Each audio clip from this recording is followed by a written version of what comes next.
A equipe do Portal Niterói hoje veio ao centro do Rio entrevistar o ícone do jornalismo brasileiro. Nada mais, nada menos do que Marcos Uchoa. É um prazer tê-lo aqui conosco. Prazer. Bom dia. Gostaríamos de saber um pouco sobre a sua carreira, sobre a sua profissão, sobre esses anos todos que você está trabalhando frente ao jornalismo. Bom, eu comecei em 83, quando a TV Manchete abriu. Eu já tinha feito sociologia, larguei, medicina, larguei. Aí eu comecei a fazer comunicação, mas mais ou menos sem grande expectativa, nem nenhum entusiasmo, para falar a verdade. E quando a TV Manchete abriu, eu fiz um concurso, eram mais ou menos uns 1.500, aí passaram 60 para fazer um curso. Desses 60 ficaram 2 pessoas para repórter, eu e uma garota.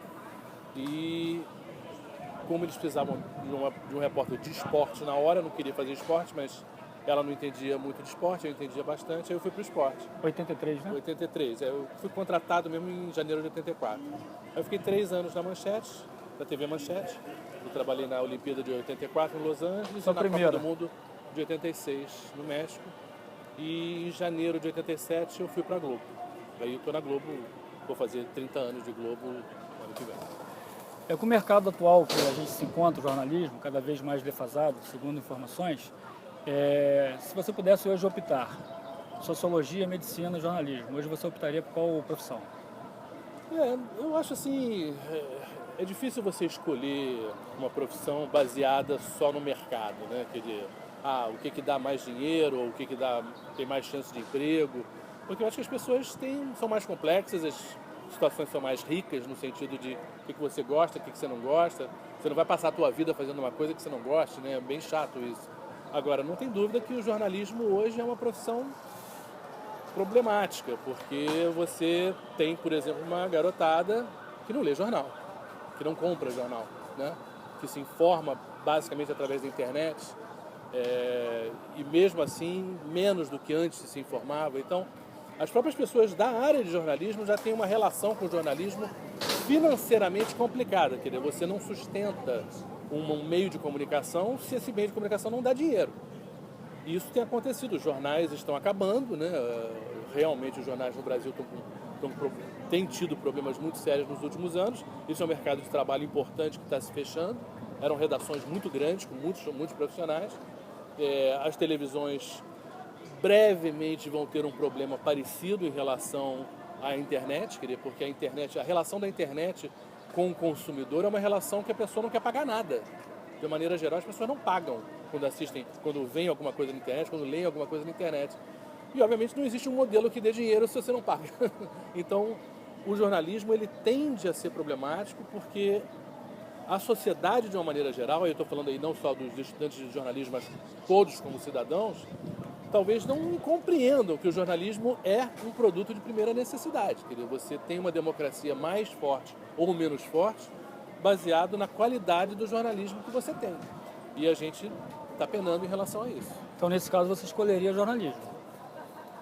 Não sei. Eu não saberia voltar minha cabeça de 18 anos e escolher. Quer dizer, eu acho que naquela hora ali você passa por outras coisas pela tua cabeça. Eu larguei medicina porque eu não gostei da turma também, achava que eu não queria trabalhar final de semana. Coincidentemente, fui trabalhar muito mais do que eu trabalharia como médico. Acho médico muito legal, sociólogo também, mas sociólogo também é um problema profissional, realmente é uma profissão complicada de você encontrar emprego. Então, eu acho, hoje, se você falar, e obviamente se eu voltar para trás e ver a vida que eu tive, eu acho o jornalismo mais fascinante, assim, me permitiu viajar muito, conhecer muita gente, estar em lugares que eu jamais imaginaria estar, mas enfim, não... É fácil falar olhando para trás, mas se eu tivesse 18 anos hoje e tivesse que escolher, não sei o que eu faria. O seu pai foi exilado durante 16 anos. Você fala 7 línguas, né? Isso mesmo. Esse fato foi assim predeterminante para você escolher a editoria internacional? Ou isso aconteceu casualmente? Não, digamos assim, foi meio casual. O que aconteceu é que muito cedo na profissão, o fato de eu falar várias línguas me fez me destacar em relação a colegas. Quer dizer, era uma vantagem. Eu falava várias línguas e conhecia muito do mundo. Já tinha viajado para ver meu pai em diferentes países. Então, isso acabou sendo um diferencial, mas isso não foi uma coisa que eu escolhi. Eu não escolhi que meu pai tivesse que sair em 64 por causa dos militares, enfim. Então, isso não foi uma escolha minha. Agora, é claro que depois virou uma grande vantagem. E por eu me interessar tanto pela área internacional, porque eu já tinha viajado, porque meu pai era ligado à área de História, de Sociologia, então me permitiu também ter olhos em relação à área internacional, diferente de alguém que vai para Disney, digamos assim. Então, realmente, foi uma coincidência, menos do que uma escolha, entendeu? E depois eu fui ser correspondente em Londres, fiquei 11 anos lá, depois Paris, 4 anos lá. Mas é claro que hoje a área internacional é a área que eu, junto com o esporte, são as duas áreas que eu mais domino, que eu mais me interesso. Em 87 você estava na quadra da Mangueira no título dela, correto? Sim. Você sempre esteve no lugar certo na hora certa. Teve alguma vez que você não conseguiu fazer alguma matéria, alguma pauta que você não conseguiu realizar? E nessas coisas, você precisa ter um pouquinho de sorte, né? Por exemplo, eu posso dizer que eu já tive um azar. Quer dizer, no 11 de setembro, por exemplo, eu estava em Nova York, eu tinha ido cobrir o US Open de tênis com o Guga, e a chefe do escritório, a Simone, ela me pediu para ficar mais uma semana, que tinha gente de férias. Só que eu estava cansado e, enfim, eu pedi para ir embora, voltar para Londres. Eu morava em Londres na época. Então eu fui embora de Nova York no domingo e o 11 de setembro foi na terça-feira. Seria uma coisa que se eu tivesse ficado lá, lógico que eu teria feito uma cobertura de algo muito importante. Mas eu acho que dos grandes eventos internacionais que eu tive a oportunidade de fazer, as guerras, as tragédias, os tsunamis, enfim, as eleições, eu diria que eu tenho feito assim, muito do que eu gosto de fazer. Quer dizer, eu dei sorte de fazer muita coisa que eu gosto de fazer. Claro que, como repórter, você quer sempre fazer mais. Você gostaria de estar em mais lugares e fazer mais coisas, mas obviamente tem outros repórteres e hoje em dia, com a crise econômica também, que também afetou a Globo, se viaja menos, se vai a menos lugares do que eu gostaria. Marcos, eu queria que você também falasse um pouco da sua experiência lá fora como correspondente. Olha, ser correspondente é um privilégio, né? Na verdade, o jornalismo brasileiro tem pouquíssimos correspondentes atualmente e teve poucos correspondentes na sua história. Então, eu acho que para quem está começando e tem esse desejo de ser correspondente, esse sonho, né, de ir lá para fora e ter essa oportunidade, eu acho que é uma coisa assim que você deve ter como um objetivo, como uma coisa que pode acontecer, mas você não deve ficar muito obcecado com isso não, porque a chance de você conseguir ser um correspondente é muito pequena, porque na verdade somos pouquíssimos, né? A própria TV Globo tem poucos correspondentes. Se você pensar no tamanho do Brasil, no peso do Brasil na economia e na política mundial, é lamentável que a gente tenha tão poucos correspondentes de uma maneira geral. Quer dizer, a gente tem, em termos da Globo, tem Washington, tem Nova York, tem Londres, tem Roma e agora Tóquio e Berlim. É muito pouco para a Globo e é muito pouco para o Brasil. Se a gente falar em termos dos outros jornais, dos outros meios de comunicação, aí o número ainda é menor. Quer dizer, então, sobre esse aspecto, a ideia de ser correspondente, ela é fascinante. Eu acho que eu tive oportunidades maravilhosas, mas eu acho que é que nem você se planejar ganhar na loteria, entendeu? Não dá, entendeu? Você pode jogar e esperar ganhar, mas você não pode fazer a tua vida imaginando que você vai ganhar na loteria. Então, agora, a vida de correspondente, ela é um privilégio sendo brasileiro, eu acho, assim, porque você como brasileiro, você é parte de uma cultura que é muito bem vista lá fora, né?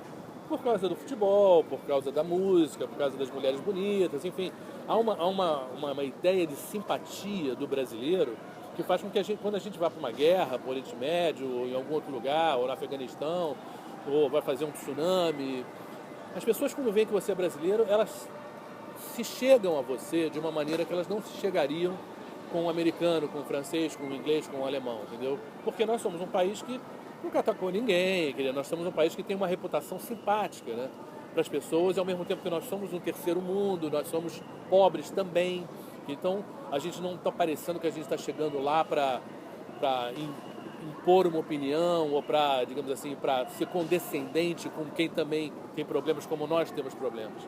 Então, eu diria que ser correspondente como brasileiro é uma vantagem. E isso me ajudou muito, sem dúvida, até porque eu gosto de samba, eu gosto de futebol, e são coisas que muitas vezes você conversa assim, Neymar, Ronaldo, não sei o quê, Romário. O esporte é uma cultura mundial. E o futebol mais ainda. Então qualquer lugar que você vai, você já tem um assunto e a pessoa já procura um assunto com você por você ser brasileiro e por muitas vezes alguém gostar de futebol também. Então é fácil. Uma das tragédias que mais marcaram a população mundial foi o tsunami. Concorda? Gostaria que você falasse um pouco dessa sua experiência nessa época, em 2005, parece. Foi no Natal de 2004, né? 2004. Foi 2000, e aí, claro que a coisa se prolongou, mas o dia mesmo foi no final de 2004. Foi a pior tragédia do mundo, né? nas últimas décadas, né? Cerca de 250 mil mortes, enfim. E a diferença de guerra é que a guerra você tem mortos que vão acontecendo ao longo dos dias, né? E o tsunami basicamente foi uma coisa de uma hora só, né? Teve o terremoto que atingiu uma parte da Indonésia, mas realmente foi um maremoto, foi o tsunami mesmo que matou muito mais gente, né? E então em alguns lugares tinha muitos turistas, como na Tailândia, e em outros lugares a maioria realmente eram pessoas locais, pessoas pobres que moravam em casas frágeis, né? E que foram atingidas por umas ondas absurdas. Foi muito difícil cobrir isso, porque é difícil cobrir guerra, mas você em guerras você não vê tanta gente morta assim. Até porque as guerras que eu fiz em geral foram países muçulmanos, e o muçulmano ele enterra seu morto logo e faz o velório depois, ao contrário da gente. Então, se acontece um morto aqui, logo essa pessoa é retirada e enterrada. Então, sabendo que você esteja ali na hora, e obviamente eu já vi alguns, mas você não vê tantos. E no tsunami não, no tsunami eu vi dezenas de mortos ao mesmo tempo, caminhões lotados de corpos. E é uma coisa que faz muito mal às pessoas, que eu acho que ninguém, apesar de existir um fascínio, para muita gente jovem acha meio fascinante guerra, tragédia, mas eu acho que ver gente sofrendo, ver gente morta, não é uma coisa que faz bem a ninguém. E é uma coisa que para mim foi difícil.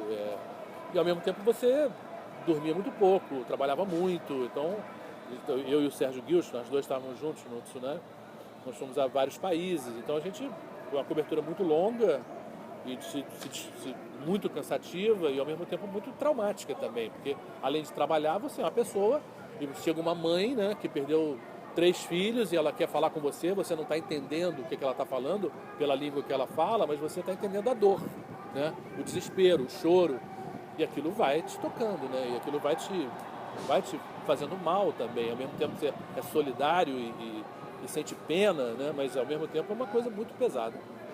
Você é referência para muitos jovens que estão iniciando no jornalismo. Teve alguém que foi referência para você no jornalismo? Não, de verdade não. De verdade eu não tenho um jornalista assim que eu segui, ou que eu gostaria queria ter repetido assim mais ou menos o trabalho dele, assim, até porque estamos falando de muito tempo atrás e quando eu comecei, que já existiam correspondentes na época, mas se viajava bem menos do que eu viajei depois e as coisas mudaram tecnologicamente também. Era mais difícil até porque você tinha que pagar satélite, então era muito caro para viajar e mandar um material para o Brasil. Eu peguei a parte de satélites, mas depois eu peguei exatamente na guerra do Iraque a evolução para o uso da internet, que tornou muito mais barata as coberturas. Então, essa mudança toda permitiu um volume maior de trabalho.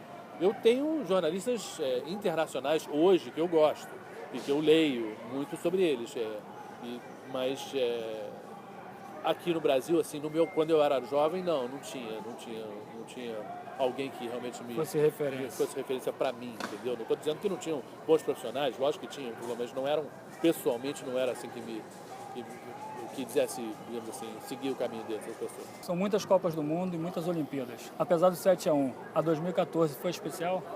Foi. Uma Copa do Mundo em casa é sempre um prazer, né? Ver o Brasil todo mobilizado. A gente não tinha um time bom e eu falava isso desde o começo. O 7-1 para mim foi, claro, inesperado pelo resultado, mas que eu tinha certeza que a gente ia perder ali. A gente já estava batendo na trave contra o Chile, a gente foi mal, enfim, todos os jogos a gente não foi muito bem.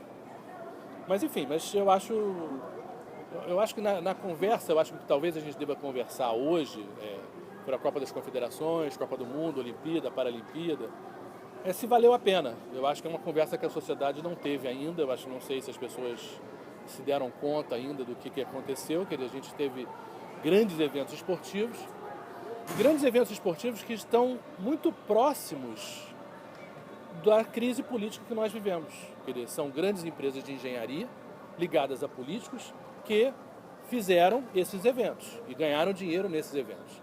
Quer dizer, não houve uma consulta popular se a gente queria ter uma Copa, se a gente queria ter uma Olimpíada, uma Paralimpíada, e muito menos o custo disso, né? O preço disso e se isso era uma prioridade para a nossa sociedade. Quer dizer, essa coisa passou, a gente mais ou menos teve que engolir, mas a conta vai chegar, está chegando, né? Quer dizer, e essa crise política que a gente está vivendo, de certa maneira, ela é prima da mesma lógica que impôs à sociedade brasileira uma Copa e uma Olimpíada em que ninguém votou se deveria-se ou não gastar dinheiro dessa forma. Considerando, digamos assim, os problemas que a gente vive, né, as dificuldades que a maioria do povo brasileiro sofre, eu diria que muita gente relutaria em dizer que isso era uma prioridade para o Brasil, né? Claro que uma festa é sempre bem-vinda e nós somos um povo festeiro, a gente adora a festa, mas não é esse preço, talvez, né? E eu não estou falando isso porque a gente perdeu de 7-1, não. Eu acho que se a gente tivesse ganho a Copa também, ou mesmo a Olimpíada e a Paralimpíada, teve, claro, aspectos positivos também, mas eu diria que para a própria cidade do Rio de Janeiro, por exemplo, é discutível se aquele Parque Olímpico ele foi uma boa opção. Ele se encontra numa área da cidade que muito distante da maioria das pessoas, muito pouca gente vai ter acesso a usar aquilo ali. No Pan-Americano já se provou que aquilo era distante e várias daquelas instalações ficaram subutilizadas ou não utilizadas. Então, de certa maneira, eu acho que a gente precisava aprender de que, assim como os nossos políticos, a gente tem que ter uma cobrança maior e um controle maior do que é feito e o que não é feito, a decisão de fazer eventos esportivos, grandes obras, ela também tem que passar por um debate. E esse debate não aconteceu. E eu acho que é importante que a gente simplesmente que a gente saiba digerir o que aconteceu e que a gente aprenda com o que aconteceu para a gente evoluir como sociedade. Quer dizer, a gente direcionar o dinheiro, o pouco dinheiro que existe, para as prioridades. E eu acho que nesse aspecto tem um gosto amargo a Copa do Mundo e a Olimpíada também. Quer dizer, porque ela é sinônimo de uma falta de conversa, de uma falta de democracia no que ela é mais essencial, que é como é que nós queremos viver, quais são as nossas prioridades. Tá bom, te agradeço pela entrevista, um grande abraço. Valeu. Portal Valeu, pessoal. NH, muito obrigado.